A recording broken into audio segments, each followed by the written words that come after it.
महत्वाची बातमी, ताजमहलला बॉम्ब न उडवण्याची धमकी देण्यात आली आहे। धमकीचा ईमेल, सुरक्षा वाढवण्यात आली आहे। पर्यटन विभागाला धमकीचा ईमेल प्राप्त झालाय, त्या आधारे ताजगंज पोलीस ठाण्यात गुन्हा दाखल करण्यात आलाय। प्रेमाचं प्रतीक असलेल्या ताजमहलला बॉम्बची धमकी मिळाली आहे। यूपी पॅटर्न विभागाला ही धमकी ईमेलद्वारे मिळाली आहे, ज्यावर आग्रा आयुक्तालय पोलीस तसंच ताज सुरक्षा पोलीस आणि सीआयएसएफ कारवाईत आलेले आहेत।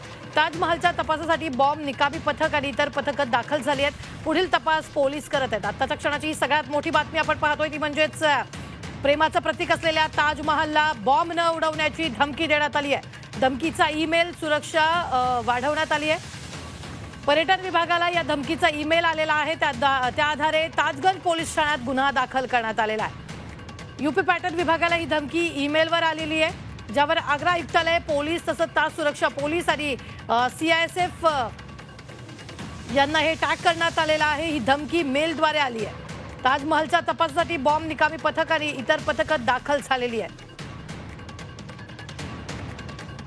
सीआयएसएफचे जवान या ठिकाणी तैनात करण्यात आलेले आहेत आणि बॉम्ब शोधक पथक देखील इथं आलेलं आहे आणि आता सध्या तपास सुरू आहे।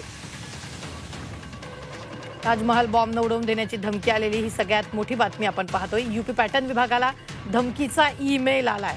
या संदर्भात ताजे अपडेट देत आहेत आपल्या प्रतिनिधी उर्वशी। ताजमहलला बॉम्ब न उडवण्याची धमकी आली आहे। हो, एका मेलद्वारा ही धमकी जी आहे आली गेली आहे, याची आता तपासणी सुरू आहे। नेमकं कोणत्या सर्व्हर आणि ह्याच्याने हे मेल आला आहे ते बघितलं जात आहे। इतकंच नव्हे तर इन्व्हेस्टिगेशन होणार आहे आणि पुढे घेतलं जाणार आहे। पण ज्या प्रकाराने ही धमकी आली आहे ते त्याच्याने इकडची सिक्युरिटी ती वाढवली गेली आहे हे समजून येत आहे।